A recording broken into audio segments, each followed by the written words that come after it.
Safaricom PLC allows inter-network termination of messages to other networks, particularly Airtel. And if not, the interventions required for Safaricom to allow inter-network termination and facilitate a common sender ID for messages sent through the two service providers, particularly by businesses and organizations, so as to enhance their brand recognition and improve the overall user experience. I thank you, Honorable Speaker. Chair, Communication. Osoro, who is your chairman for Communication? Is it KJ? KJ, Honorable Speaker. ICT. Where is the Vice Chair or a member of committee? The Honorable Alpha Miruka, but we have the Honorable Bernard Kitur. Kitur? We are Speaker, breaking next Thursday. Are you able to bring a response before Thursday? yes, Mr. Speaker, we'll try to do that. Of course, We'll give you an opportunity on Wednesday afternoon. Wednesday afternoon, well guided. Thank you. Honorable members, in the public gallery, I want to acknowledge the presence of Shisele Tosha Community-Based Organization from Ikolomani constituency, Kakamega County, who are visiting the House of Parliament. On my behalf and on your behalf, I welcome the delegation to the House of Parliament and encourage them to feel at home in the House of Parliament. Thank you. We'll go now to questions.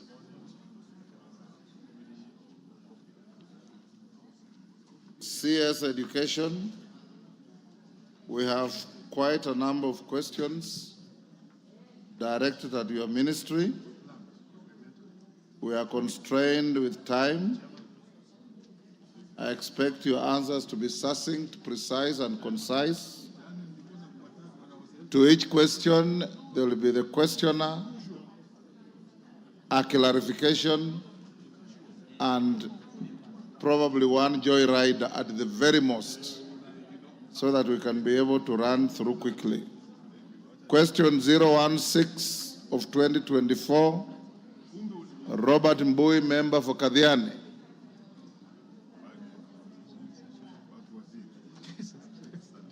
Question stayed. Question 089 of 2024, Honorable Stanley Mudhama, member for Lamu West.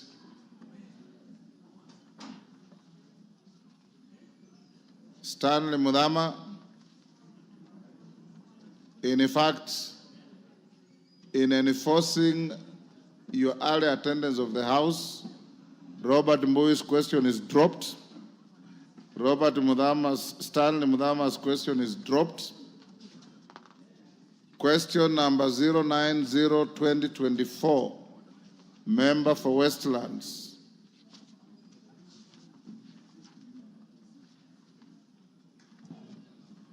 Member for Westlands. Thank you, Honorable Speaker. Honorable Speaker, I ask the Cabinet Secretary for Education the following questions. Could the Cabinet Secretary explain the rationale and policy behind the directive transferring secondary school teachers in physics, chemistry, biology, and history to junior secondary schools?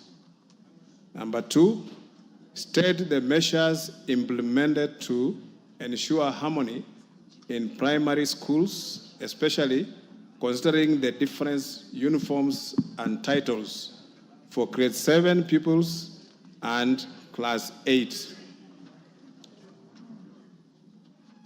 3, provide a list of secondary school lacking functional laboratories. Clarify the number of times candidates in these schools have taken KCSE practical exams elsewhere, and state whether these schools will be equipped with laboratories before equipping junior secondary schools.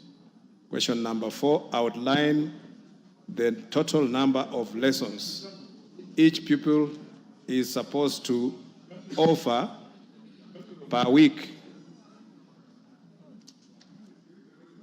The requisite hours for rest, and why there has been an increase in the number of primary school pupils attending lessons over the weekends.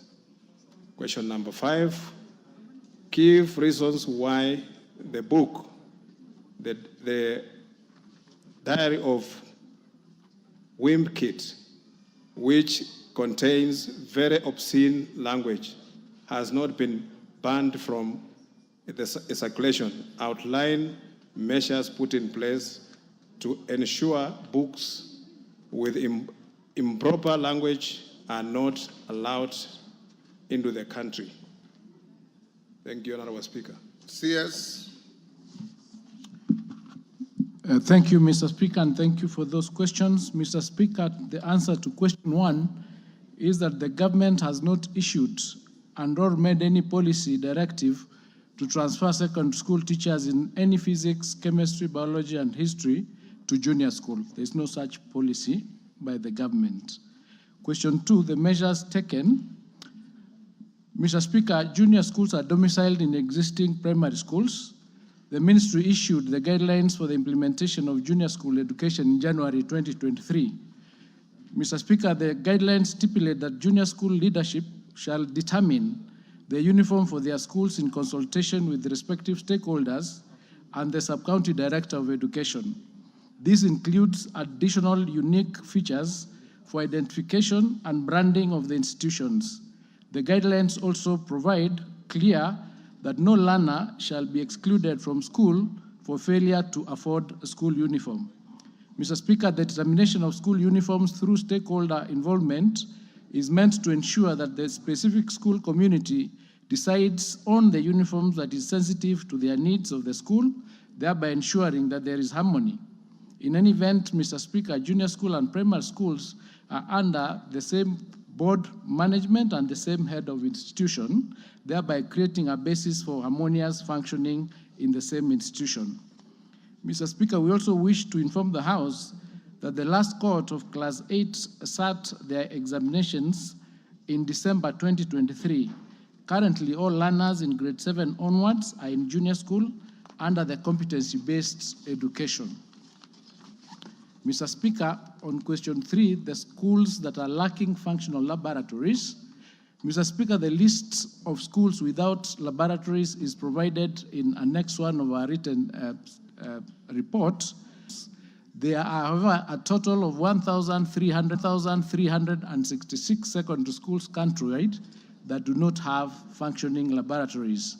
Mr. Speaker, in the next financial year, we have made a plan to construct approximately 2,000 laboratories in secondary schools, and that will be covered in these schools that do not have laboratories at the moment.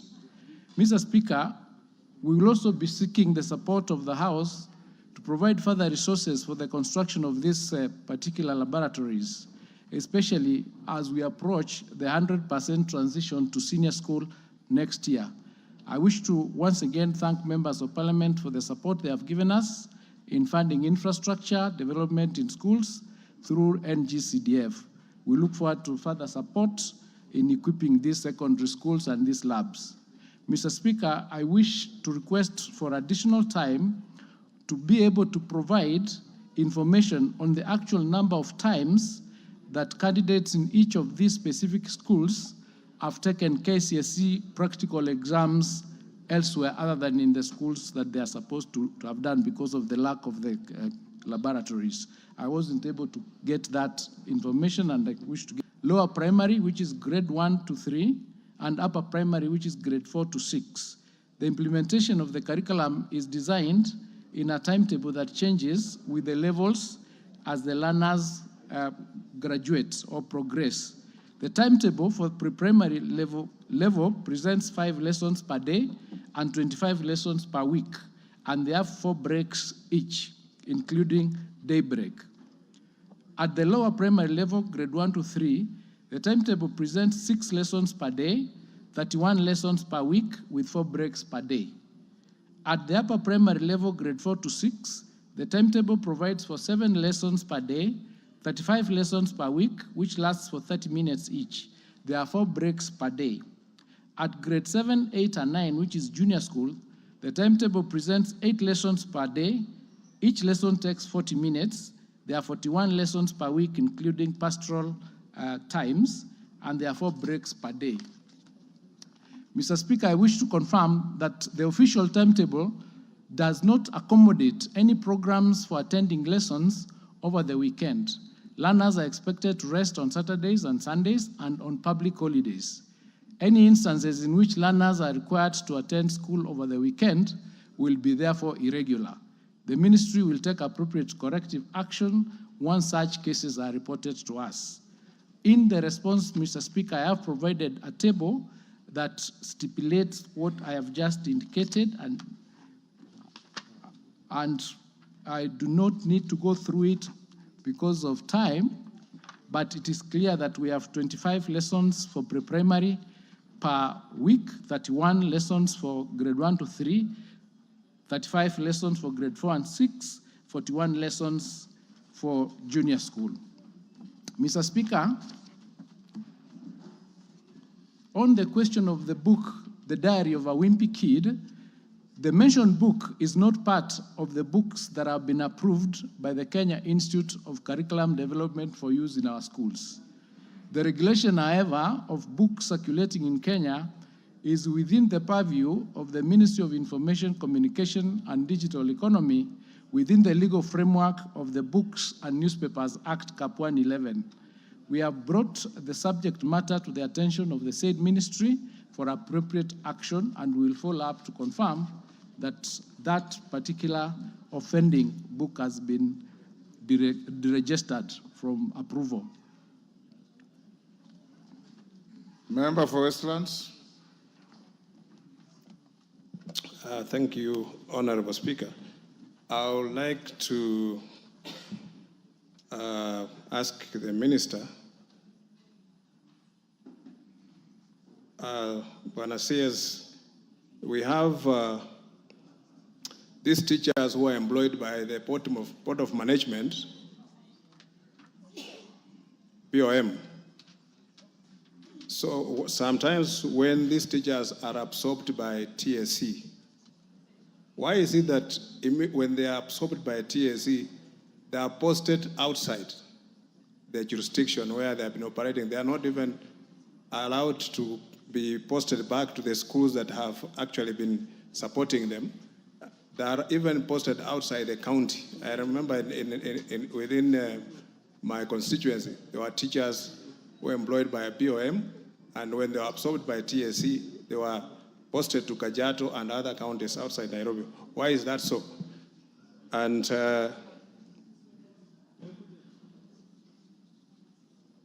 Bwana CS, then the GSS, there are some schools that have got more children in this junior secondary, and you find that the ratio teacher to the pupils, to the students, is like some schools just have about 1 or 2 teachers. How do you ensure that these children will get adequate lessons from these teachers? Because I don't think 2 teachers can manage to handle 200 students alone. Thank you. Yes, Ferdinand Wanyonyi, and you'll be the only joyrider to that. Yeah, on question number 4, the CS, you have said it's illegal for schools to have lessons over the weekend. Bwana CS, I don't know why it should be illegal, because there is also a catch-up. Just in case there's a problem, maybe the teacher was sick or something like that. Why should you say this will be illegal to have lessons over the weekend? Yet that is just maybe for the particular class or whatever to catch up in case there's been a problem. CS. Thank you, Mr. Speaker. On the question of the BM teachers who are absorbed by TSC, Once the teachers have been absorbed by TSC, they become subject to the guidelines and regulations that govern the TSC employed teachers, one of which is that they can be transferred to work anywhere in the country. And that is the reason why that transfer happened and you are moved from where you were to another place, because now you are subject to a completely different set of regulations and you become a teacher of TSC, not the teacher for that particular BOM school. And that is the reason why that transfer or that posting is done. The question of the teacher-student ratio in JSS, it is true we have a shortage of the teachers, but the ministry through TSC and other stakeholders have employed 46,000 intern teachers to curb this shortage. We're also planning to employ another 20,000 teachers, and during the month of December, TSC and other multi-agency organizations will be retooling the existing teachers so that they are trained well enough to be able to take up the lessons that are required for grade 9 in the junior school, so that that gap is reduced. But the reason why we have those shortages is because of financial constraints, and as we keep getting budgets, we'll keep increasing the number and reducing the gap of the teacher-student ratio. And we are going to be ensuring that we are using other aids, including digital teaching, so that the students get as much as possible out of the lessons they are getting in order for them to get the actual standard lessons that they need to get.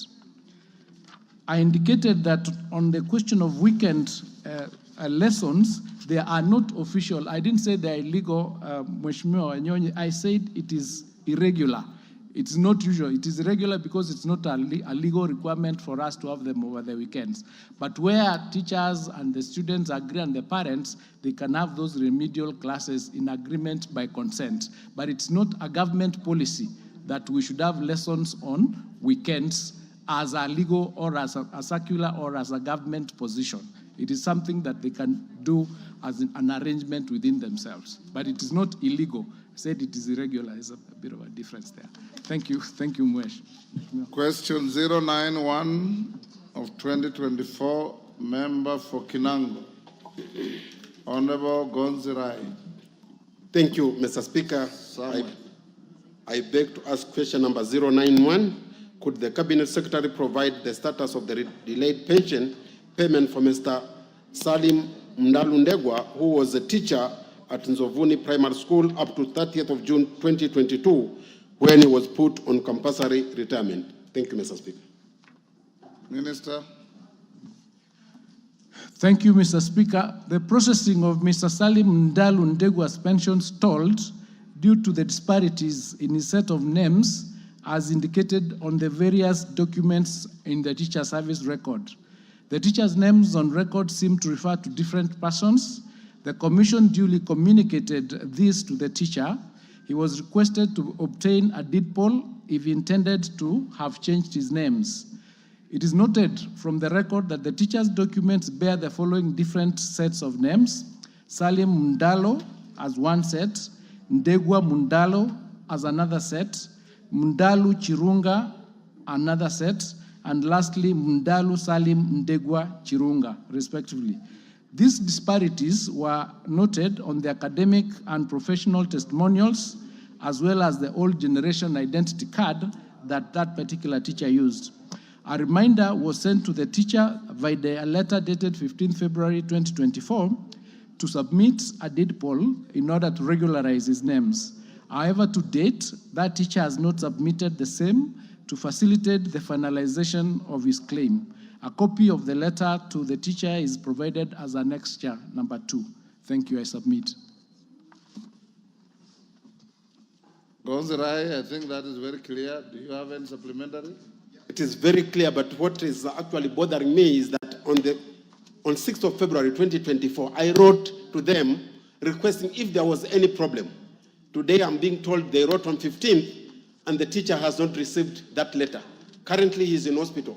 So if I could just get a copy of that letter, I could just facilitate the deed plan for the exercise to be expedited. Thank you. Provide the details to... We'll provide the details before we leave. Didoraso.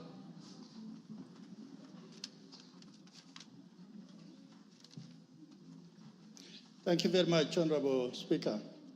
Waziri, the issue that has been presented to you is not a standalone one.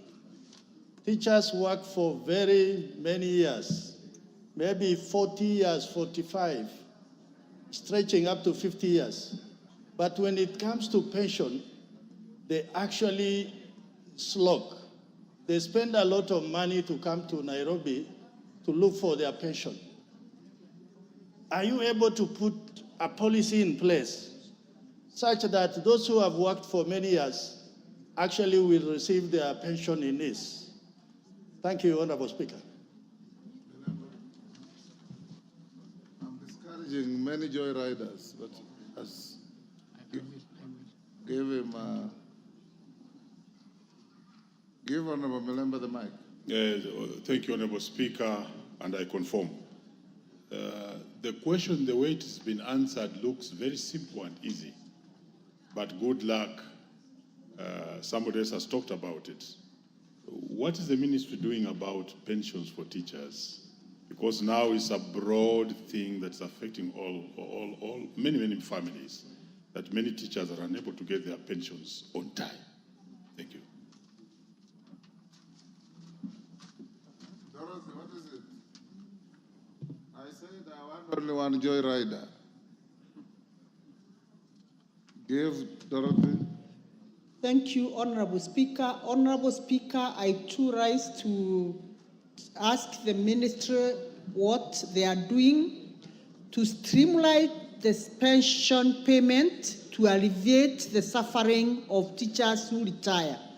Honorable Speaker, it is evident that, as it has been alluded, that teachers work for close to 40 years, and after retire, they languish, and some of them eventually die even before receiving their pension payment. Thank you, Honorable Speaker. Minister. Thank you, Speaker. This concern is well noted, and since we are doing the review of the actual TSC acts and other legal instruments that govern this sector, we will indeed bring it upon ourselves to ensure that we have done an amendment to how the pension fund for the TSC is run, to include, I think, a provision that once a teacher is about to retire, 12 months to that retirement age, the processing of their documentation and what needs to happen when they retire in terms of their pension should be in place, so that they do not have to leave and then come back to TSC to be able to get their pension. It should be done while they are in service during the last year of their service. So we'll include it in our regulations.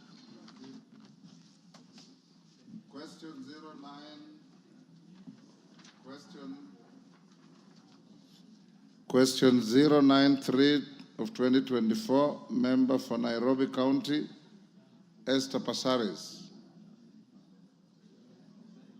Esther Passaris, question dropped. You can't joyride on no question. Question 094, 2024, Victor Koech. Mandazi, is he in the house?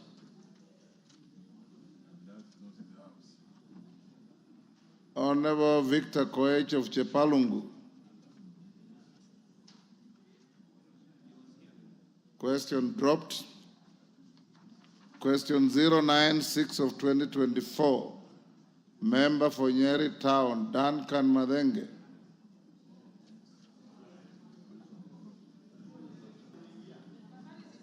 Order. Honorable Madenge, question dropped. Question 097 of 2024, member for Emuhaya Omboko Milemba. Very well, Honorable Speaker. I'm asking the following question to the Cabinet Secretary for Education. The Cabinet Secretary explain why the Ministry is yet to provide authorization for purpose of conducting fresh parent associations election in various counties and sub-counties. Parent associations. Number 2, provide a specific date when the parent association elections in various counties and sub-counties would be held. And number 3, state measures in place by the ministry to ensure that in future elections are conducted on a regular basis for effective management of schools. And further, is the Cabinet Secretary aware that a Teacher Service Commission was to do promotions of more teachers, but somewhat they have been curtailed by the Ministry of the Treasury to do what otherwise they would have done, because they don't need any monies from Treasury, but they just need to use their own monies, A, to promote about 45,000 teachers. And you being the oversighting ministry, you could make a comment on that. Thank you, Honorable Speaker.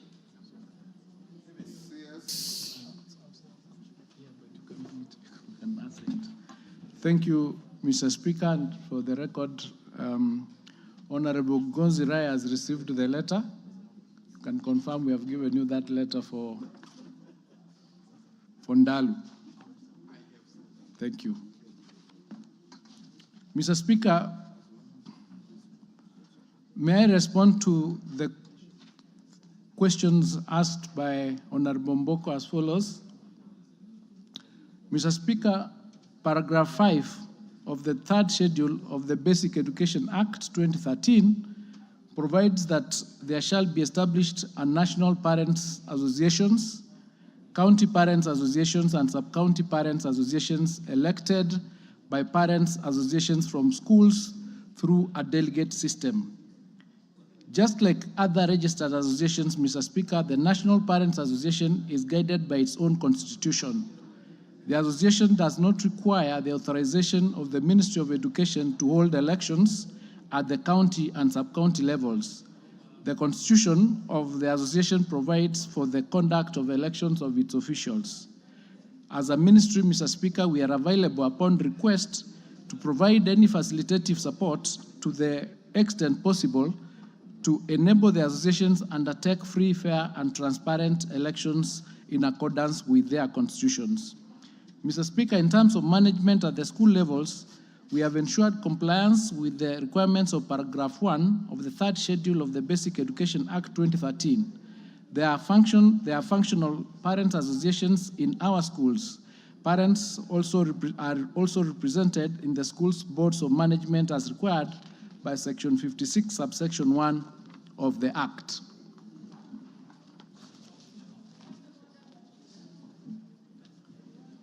There was a question on promotion of teachers by TSC. I didn't have that question on record, so I don't have the data. I could be given time to get the data, and then I can respond to it. It was not on the question paper. Thank you. Milemba? Honorable Milemba? The Honorable Minister has given a very straightjacket answer to my question. But Parents Association, Honorable Speaker, was actually supposed to be managed in a way that we have a safety valve in our schools. And it was the responsibility of the ministry to make sure that that organ is operating, because originally we had several of them and were competing against each other in a way that education was not running properly. And he is aware of that. So as he says that he is waiting to be approached for any difficulties, is he aware that such elections have never been held for the last more than 6 years? And therefore, what is he doing as a minister to make sure that in all schools or in some specific schools? All schools, all places. So therefore, what is the ministry doing in its responsibility as a Minister of Education, running of education, to make sure that that happens? He cannot run away from it. Minister. Mr. Speaker, as I've indicated, the parents associations in our schools are functional and they are available. What may not have taken place is the elections in the National Parents Associations, which is like an umbrella body. And I'm getting that information now that there have not been elections in 6 years. I'm going to be able to look into it and find out what role the ministry can do to undertake to ensure that that is done. Yeah, Thank you. Pasares. Thank you, Mr. Speaker. Mr. Speaker, I know you called my question when I wasn't here. I apologize. We have a delegation from China, and I had asked a question to the delegation, and I had to wait for the answer, as it would be unparliamentary to ask a question to a foreign delegation and then leave before they give the answer. I beg to ask the question 093. I have not given you authority. You are only explaining why you are not here. Yes, Mr. Speaker. And Mr. Speaker, you know that when we come with these questions, because we change... Include provision for hardship allowance to technical, vocational, hardship allowance to technical, vocational, and educational training tutors in Yatta constituency, despite their counterparts employed by the Teachers Service Commission receiving such allowance. Thank you, Mr. Speaker. Minister. Thank you, Mr. Speaker. At the outset, Mr. Speaker, I wish to state that there are different allowances schemes for the teachers who are employed by the Teacher Service Commission and technical trainers who are part of the National Public Service. The current designation of hardship areas for the National Public Service is set out in the circular by the Chief of Staff and Head of Public Service dated 7th of December 2015 under reference number OB/CAB.1.31A. A copy of that circular is annexed as annexure number 5. The area where Yatta Technical Vocational College is located is not among the designated areas or hardship areas. On the other hand, legal notice number 534 of 1997 under the Teachers Service Commission Act includes Yatta Division as a hardship area. A copy of the legal notice is also provided as an annex number 6. Mr. Speaker, we are working with the relevant government agencies under the leadership of the Ministry of Public Service and Human Capital Development to streamline the framework on the payment of hardship allowance. We have taken note to highlight these discrepancies to the Ministry of Public Service and Human Development for appropriate action. I submit. Anton Olwach. Sorry. Basil. Thank you, Mr. Speaker. I think the response is not satisfactory and is actually discriminating when you say some tutors should not receive allowance like other tutors who are facing the same challenges like them. So I think the ministry needs to do some research to ensure there is parity when it comes to giving allowance to tutors. Mr. Speaker, I also have another question on the capitation funds. For 2023, there were arrears of more than 22% of capitation funds to my primary schools. So can the ministry explain why is it so? Number two, now we are in an examination period and my sub-account directors of education have no means of transport, Mr. Speaker, and I raised that question to the ministry. So can the ministry tell us whether they are going to give a vehicle for my sub-account directors to boost their mobility as they discharge or deliver services in the sub-county? Thank you. Thank you, Honorable Speaker. And in a related question, I think the Cabinet Secretary has a duty to let the members know what the general policy of the ministry is to ensure that TVETs, which this house every year allocates money to, and it's supposed to be a bridge between the universities and people who cannot make it to the universities, do not collapse. And I ask this because of the perennial non-remittance of capitation to TVETs. Could the Cabinet Secretary enlighten what the policy is generally to ensure TVETs do not collapse and that they get capitation like the universities? Thank you. Barto. Thank you, Mr. Speaker. I have a related question on TVET. I want to ask the Cabinet Secretary, when is he planning to complete Moiben school of TVET, which has been incomplete for the last 15 years. Members, I said only one joyrider. Now I see so many hands. Tuitum? Thank you, Mr. Speaker. The issue of anti-slave allowance is a weighty matter in this country. In 2021, there was a tripartite task force that went around the entire country, mapping out regions that need to be included in the unsafe areas. Is the minister aware that that report has not been released yet? And why has it not been released? Because the task force involved the Ministry of Education, Ministry of Interior, and the TSC to map out new regions that require anti-slave allowance. And again, it is the civil service or civil servant within an unsafe area who are supposed to be benefiting, not the categories, whether you are in TVET, you are a teacher, or you are in any other country. Thank you. Yes. Thank you, Mr. Speaker.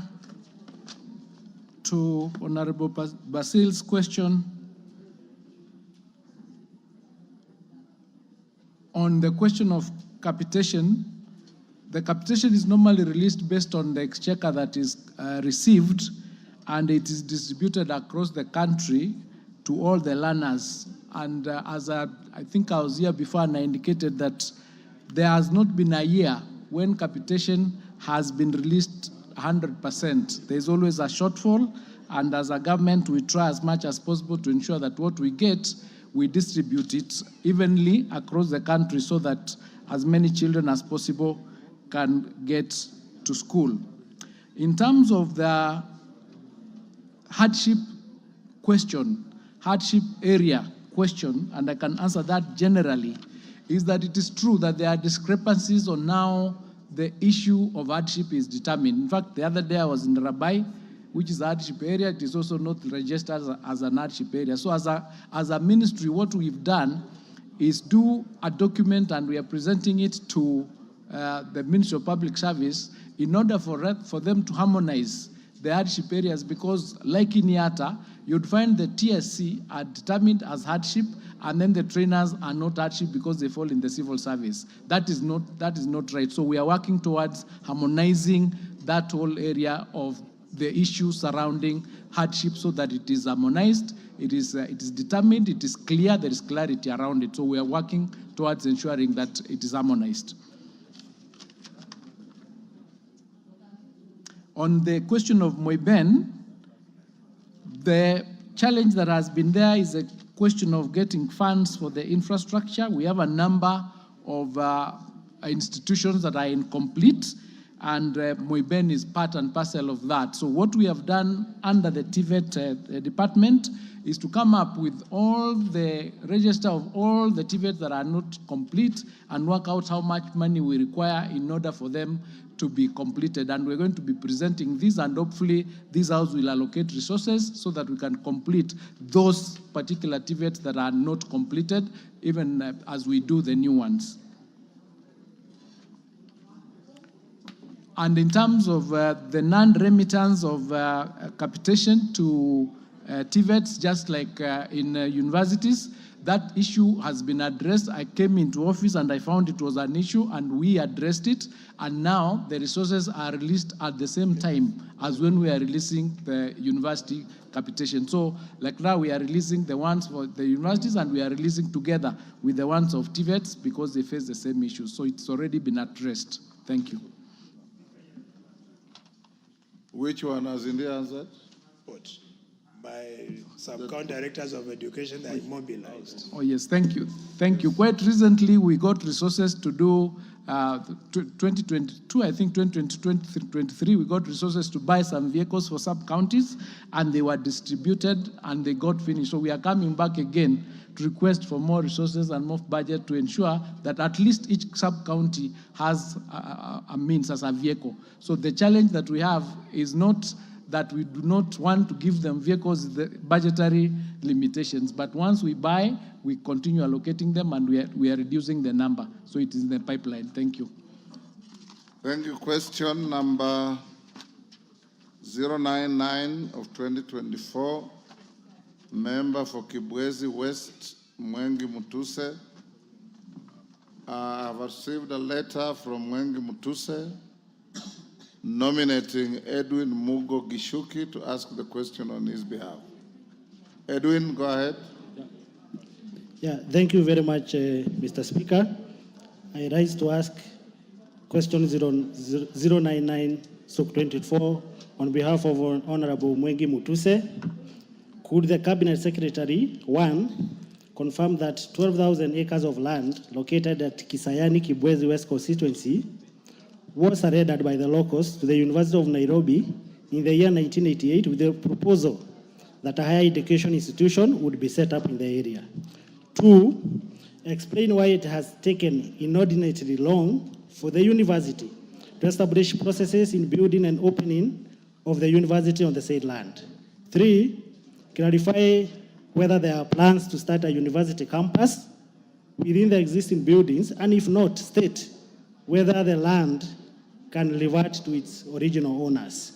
Four, clarify whether sections of the land are being allowed to private investors, and if so, provide the measures put in place to ensure there is transparency and public participation, including consultation with elected leaders in this process. Thank you very much, Mr. Speaker. Minister. Thank you, Mr. Speaker. I wish to confirm that the University of Nairobi has ownership of the 12,000 acres of land at Kisayani Kibwezi West constituency under land reference number 25060. This land was allocated to the university by the government of Kenya in 1988, following a comprehensive process of relocation and compensation of the original occupants. The primary purpose, Mr. Speaker, of the allocation of the land was to establish a specialized research and training institute focusing on range management and dry land natural resources. Mr. Speaker, despite the lack of funding that has hindered the development of large-scale physical infrastructure, the university has actively utilized the land and Kisayani for research, training, and community outreach. The strategies that the university has employed to use the land are as follows. Between 1988 and 1992, the university developed essential infrastructure to support both short and long-term academic programs alongside research facilities and training infrastructure. Number two, through international collaboration, particularly with Mashavu University from Israel, and supported by USAID funding, the university implemented a state-of-the-art irrigation demonstration center. This project, which operated from 1992 to 2004, successfully cultivated Asian vegetables, tropical crops, and fruits, providing significant employment opportunities and enhancing food security for the local community. During this period, the university established the Institute of Dryland Research Development and Utilization, which has been instrumental in conducting research on dryland resource utilization. The Institute actively engages with local communities through workshops and seminars focusing on livestock, husbandry, dryland crops, forestry, and land rehabilitation. The university actively uses infrastructure on the land for departmental research, training, and community support. Mr. Speaker, the Institute for Dryland Research, Development, and Utilization operates as a fully fledged unit of the University of Nairobi. The facility serves as an integral dryland research academic center of excellence, supporting various departments across the university as follows. The Department of Land Resource Management and Agricultural Technology conducts research in the rangeland ecology and biodiversity conservation. Number two, the Faculty of Veterinary Medicine utilizes the facility for animal health research and community outreach services.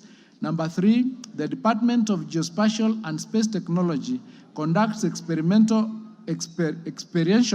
learning, inland survey, and remote sensing. Number four, in collaboration with the Kenya Meteorological Services and the Ministry of Environment, the Department of Geology has established a seismology center for monitoring seismic activities. And number 5, the Department of Chemistry conducts significant research on ethnomedicinal plants and herbs. Mr. Speaker, the Institute maintains a comprehensive demonstration field where the university promotes livestock management, agriculture, dryland pasture, production, and horticultural crops. The seemingly undeveloped portions of the land serve a crucial purpose in ecological studies and biodiversity monitoring and conservation. The land is therefore under active utilization. The original owners were duly compensated and resettled in Masangaleni, and therefore there are no grounds for reversion of ownership. Going into the future, Mr. Speaker, the university's master plan envisions the advancement of the Kisayani site through the following plans: partnering with the county government of Makueni to integrate local development priorities into research and education, exploring carbon trading opportunities through reforestation and dryland biodiversity conservation initiatives, and 3, mobilizing resources in the area of climate resilience and fostering partnerships that advance the university's mission. Mr. Speaker, no part of the land has been allocated to private investors. The Land Commission acquired 2 hectares, that is measuring 6.8 acres of the land, for upgrading of the Kibwezi Mutomo Kitui Kabati Migwane Road project. The university has current partnership with the Kenya Forestry Research Institute and the International Institute of Tropical Agriculture, which advance the university's research objectives. KEFRI conducts valuable research on vacancy, benefiting dryland communities, while ITTA supports the Kibwezi Entrepreneur Youth Group, providing crucial agricultural entrepreneurship training. The university has also partnered with the Utafiti Day Boarding Primary School, which occupies a portion of the land. The land occupied by the school is not used for any private activities and does not affect the university's development. I submit. Thank you. Both for primary and secondary and the ordinary schools. And secondary and the ordinary schools. And 2, provide details of the criteria used to post teachers to special needs institutions, including whether it considered the ratio of teachers to pupils. And lastly, 3, elaborate on the measures being taken by the ministry to ensure that special needs institutions have enough teachers and necessary facilities as provided in the ordinary schools. Thank you, Honorable Speaker. Thank you, Mr. Speaker. There are 378 integrated primary schools. There are 378 integrated primary special needs education schools in the country with an enrollment of 40,282 learners. There are 2,514 special primary schools with an enrollment of 77,283 learners. There are 81 secondary schools, special needs education schools, with a total enrollment of 7,183 learners. There are 155 junior school special needs education institutions with an enrollment of 3,443 learners. We also have 112 pre-vocational special needs education institutions with a total enrollment of 2,067 learners. Mr. Speaker, the TSC Commission deploys teachers to special needs education schools based on 1, the ratio of teachers to pupils, number 2, the type of disability, and number 3, the level of disability. Accordingly, Mr. Speaker, pursuant to that classification of disability under the sector policy of learners and trainees with disabilities 2018, the pupil-teacher ratio for various categories of SNE of special needs education is as shown as follows. Number 1, the mentally handicapped have a teacher-student ratio of 1 to 10. Mentally handicapped that is severe has a teacher-student ratio of 1 to 4. Autism has a teacher-learner ratio of 1 to 4. Physically handicapped have a teacher-learner ratio of 1 to 15. Cerebral palsy has a teacher-learner ratio of 1 to 4. Hearing impaired has a teacher-learner ratio of 1 to 12.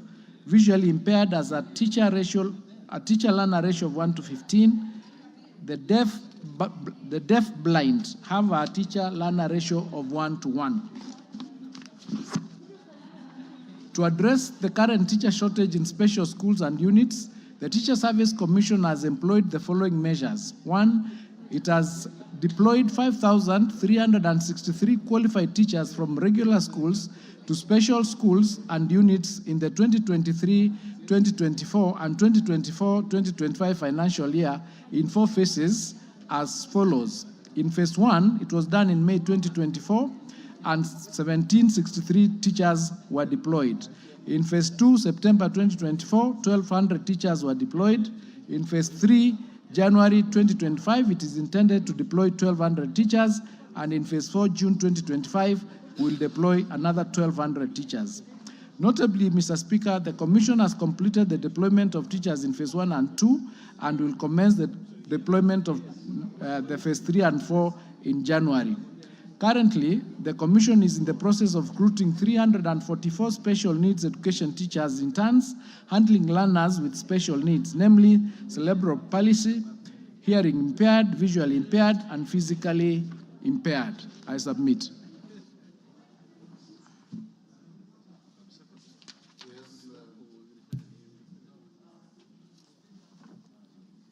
Yes, Odanga.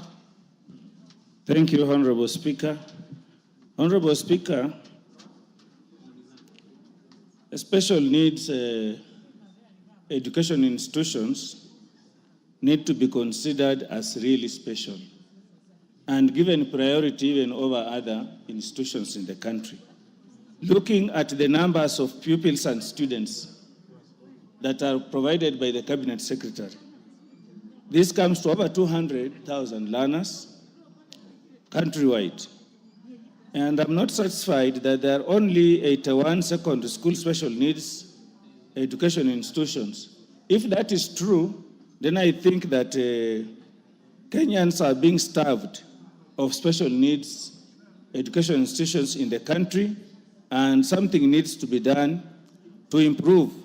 Because if you have over 200,000, those are mainly pupils, and then 81 those are mainly pupils, and then main institutions, which are mainly in primary, and only 81 in secondary. Then that means that these pupils who complete secondary, primary in special needs education are disappearing somewhere. This needs to be addressed by the Cabinet Secretary, Honorable Speaker. Also, there are issues in number 2, when looking at the ratio of pupil or students to teachers. For a mentally handicapped institution to have a ratio of 1 to 10, this is far below the par. And this needs to be addressed. These are mentally handicapped children, having one teacher handling 10 of them. Then there's something totally wrong that needs to be addressed urgently. Honorable Speaker, the ratio is far too low, and this needs to be addressed. Honorable Speaker, many of these teachers, which the Cabinet Secretary have said, who have transited from the ordinary schools to the special needs institutions, take too long even to be paid their allowances. You know, they are paid some allowances. And even I'm bothered why some aspects of the trainers are handled in the Teacher Service Commission and other aspects are handled by the ministry. Why not all of them go to the Teacher Service Commission so that they are handled in one place? Because issues like approving and moving them from the ordinary schools to the special needs, the issues are handled at the ministry, the budget is being handled at the ministry. So there is an issue that needs to be addressed here to make sure that these teachers are supported. They are given their allowances. You can imagine the children they are handling. They take them to sports, they are teaching them throughout, and then they are not given their allowances on time, and even their payment, Honorable Speaker, is low. The aids, teachers need them, the assistive devices, they also need them. Instead of, Honorable Speaker. you are supposed to seek a clarification on the answer as given, but you are now debating. I'm most obliged, Honorable Speaker. So I would like the Cabinet Secretary to give more information. I'm not totally satisfied with the information given. There are still lots of loopholes that he needs to provide. Thank you, Honorable Speaker. Nabi. Honorable Speaker, further to the answers given by the Cabinet Secretary, I would want to find out whether the Cabinet Secretary is aware, number one, that Mlimani Special School, Mukuyu Special School, Maturu Special School, and Lumani Special School do not have enough teachers in the ratio he has indicated. Secondly, whether the Cabinet Secretary is aware that in preparation for the CBC implementation in the senior school, there are no schools in some sub-counties that will ensure 100% transition of students who require special schools. Thank you, Mr. Speaker. Masito is not Masito, Mama Mombasa. You are sitting in... Mheshimiwa Spika, samahani leo sehemu yangu imevamiwa, ndio maana nimekaa huku Mheshimiwa Spika. Mheshimiwa Spika, ningependa kumuuliza Bwana Waziri, kwa nini walimu wengi wamefanya kazi muda mrefu bila wao kupata promotion, Mheshimiwa Spika, na kisha kuna ile pesa ambao wanafunzi wanalipishwa wanaita ya wanahitaji ile pesa. Samahani, remedial. Unapata mwanafunzi amelipa school fees yote lakini anafukuzwa nyumbani kwa sababu ya remedial. Hii pesa ya remedial, Mheshimiwa Waziri, imekuja kusaidia kitu gani na mbona lazima watoto walipe, Mheshimiwa Spika?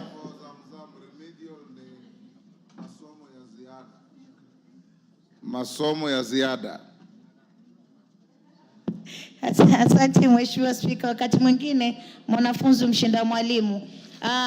Mheshimiwa Waziri, tungependa kujua kwa nini watoto wanalipa masomo ya ziada, ile pesa ya masomo ya ziada, na wakati ambapo watakuwa wamelipa ile karo na bado wanafukuzwa shule, Mheshimiwa Spika. Na hawa walimu pia wanalazimishwa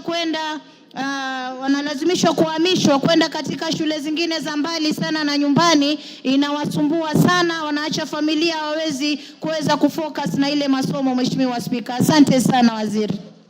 Minister. Thank you, Mr. Speaker. The ratios that we have given were analyzed in terms of the severity of the handicap and the disability, and where we will determine that there are shortages, it is because we do not have enough teachers, and what we are doing, as indicated earlier, the same challenges that we have in the ordinary schools are the same ones we have in the special needs school, but we'll give it special attention so that we can have many more teachers being employed for the special needs, so that we reduce the number of the gap of the teacher-learner ratio. In terms of the question relating to the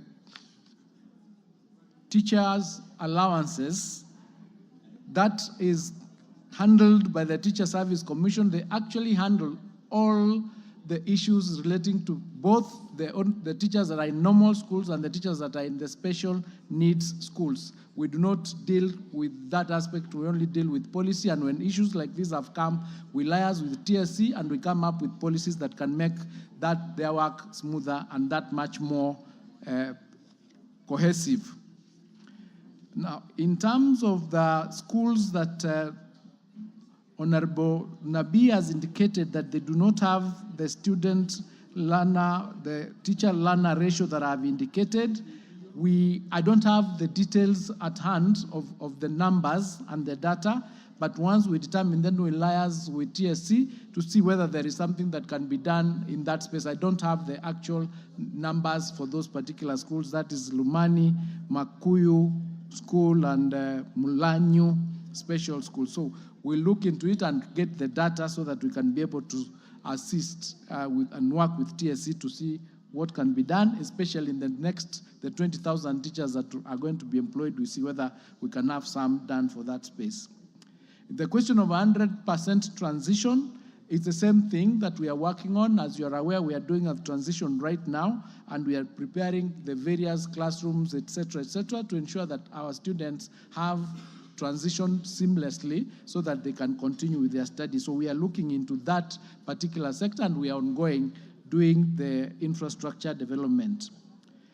Walimu wengi bila kupata promotion, there is a program of promotion that is done by the TSC. I'm aware that they did promotion of a number of teachers, and the teachers normally apply for this promotion, and there is an interview that is done, and then the promotion is done for those teachers depending on the spaces that are available and the budgets that are available. But TSC is handling that particular aspect.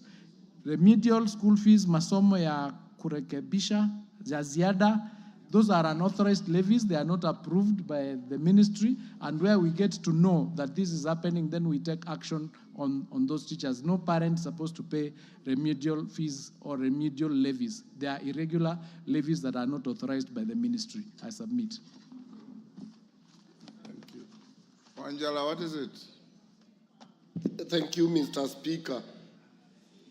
Mr. Speaker, the government wants 100% transition to high schools.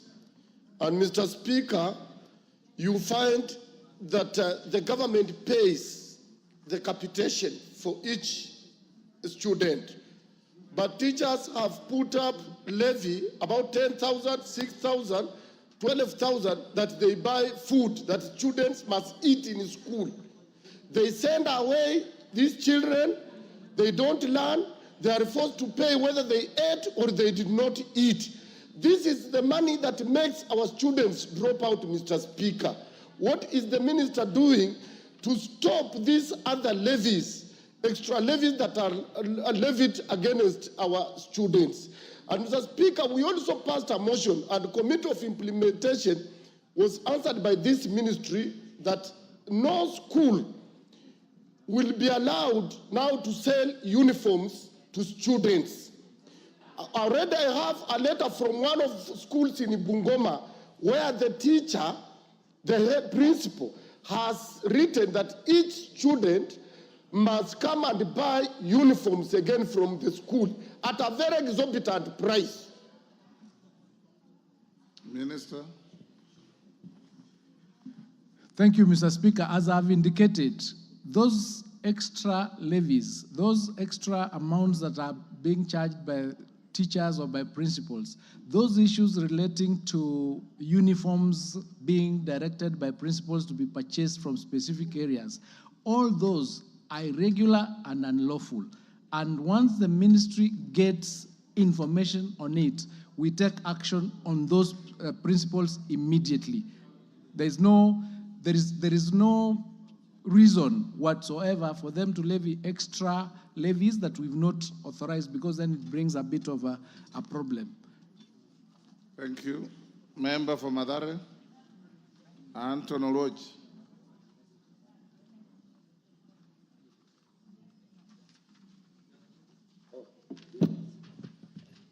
Thank you, Honorable Speaker. I rise to ask the CS question number 149 of 2024. Could the Cabinet Secretary clarify whether there exists a policy on school meals and nutrition, and if not, indicate the measures put in place by the ministry to develop such a policy?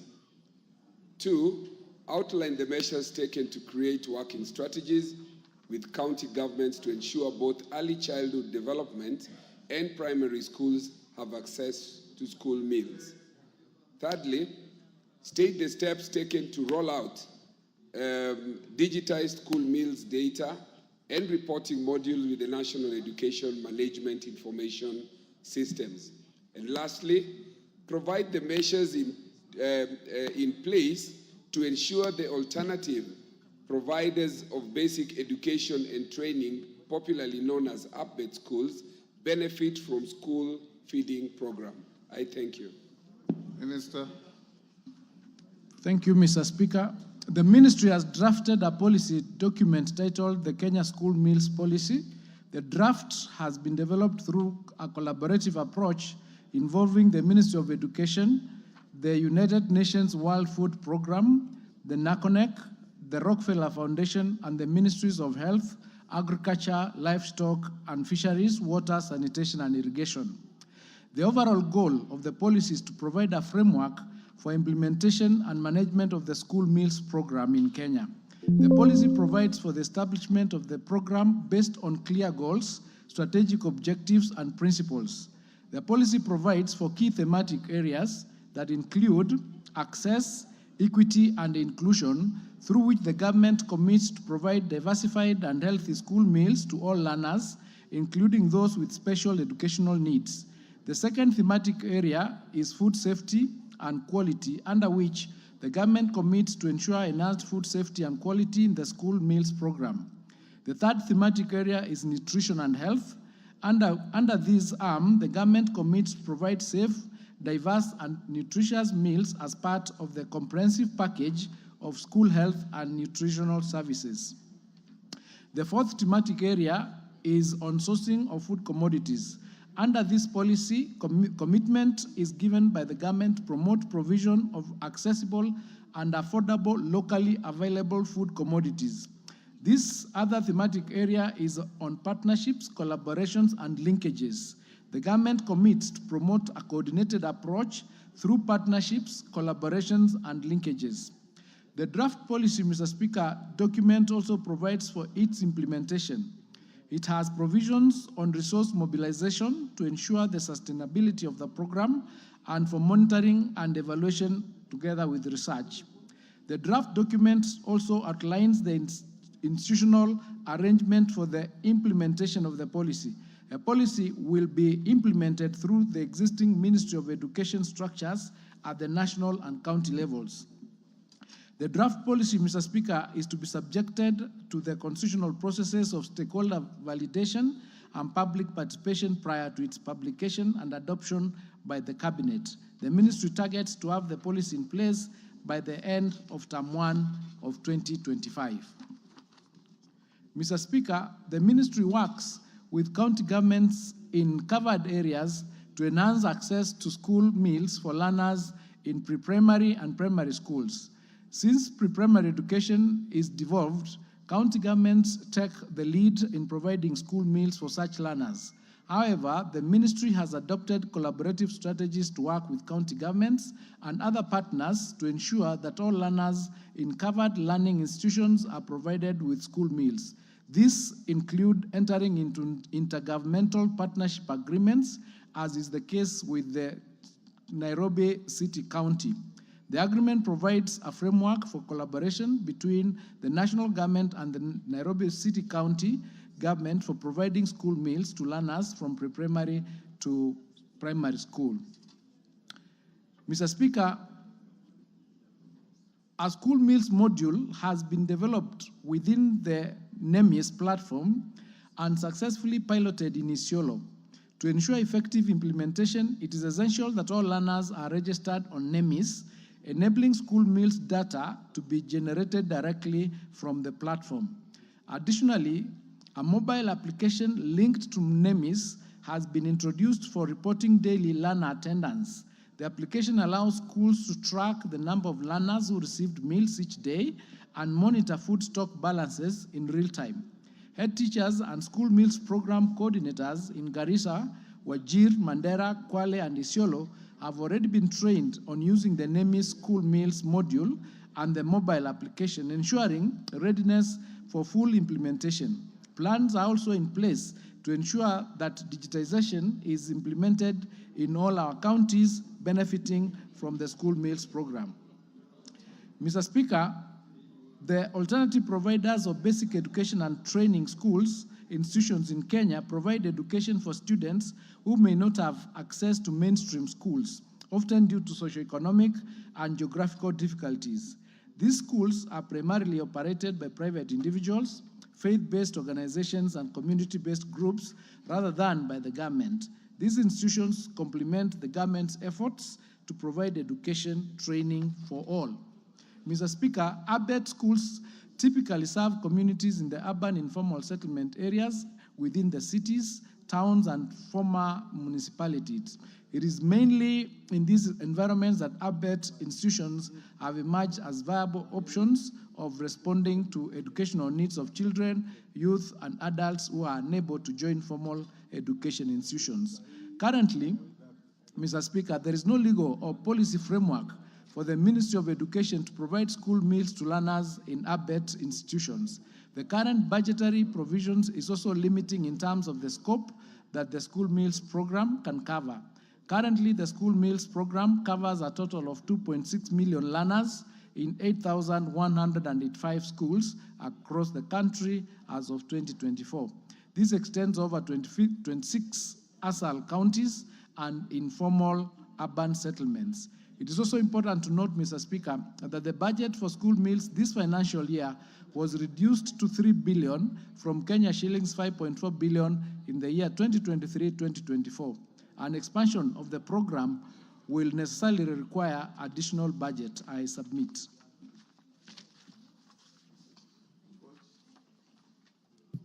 Andon Olwach. Thank you very much, Honorable Speaker.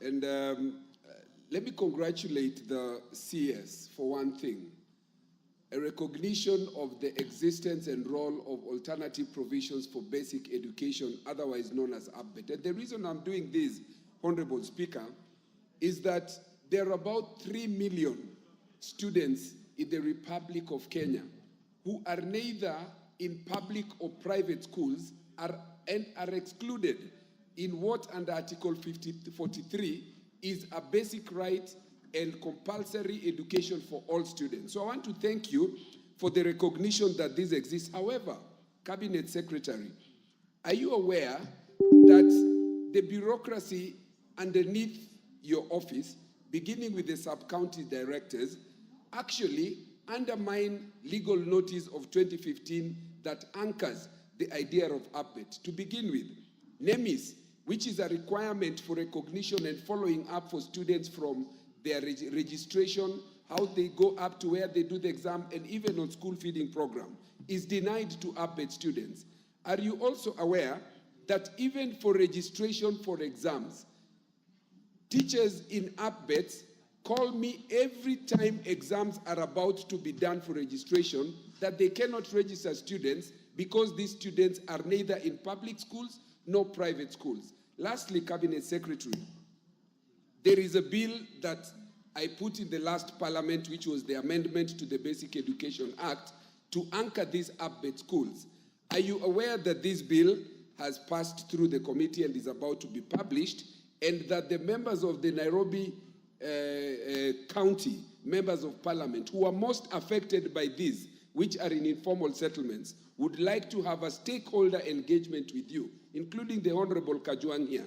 And we would like to leave here with an appointment that we will get an engagement with you before or just after the publication of this bill. I thank you. Minister. Minister Hold. Mary Massey.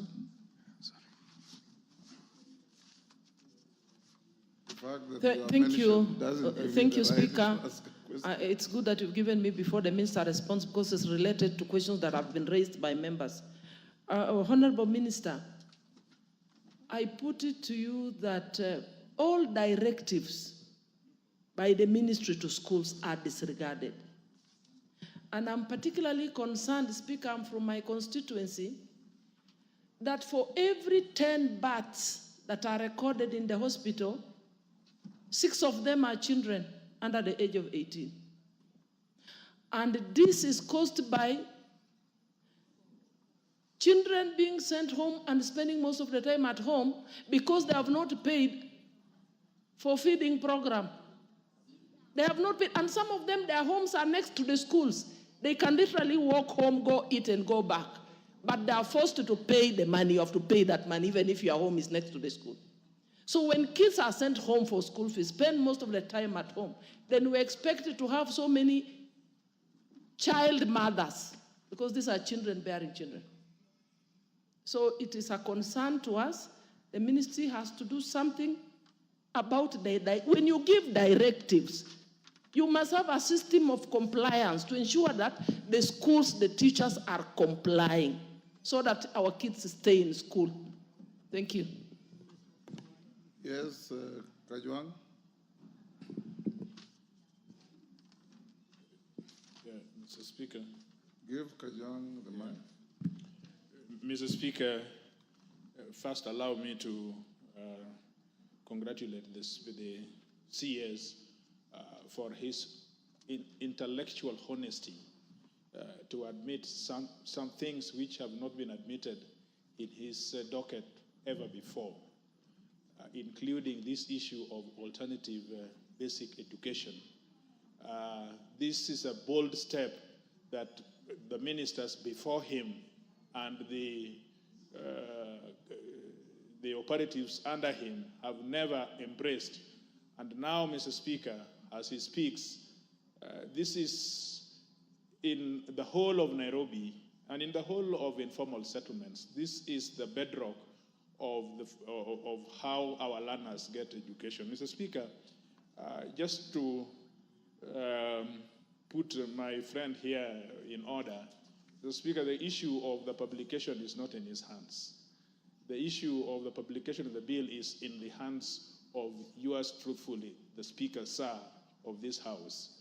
So, Mr. Speaker, probably you will fast track that publication so that we engage robustly with this minister to create a policy for the alternative. Thank you. We'll do so. Thank you. Minister. Thank you, Mr. Speaker.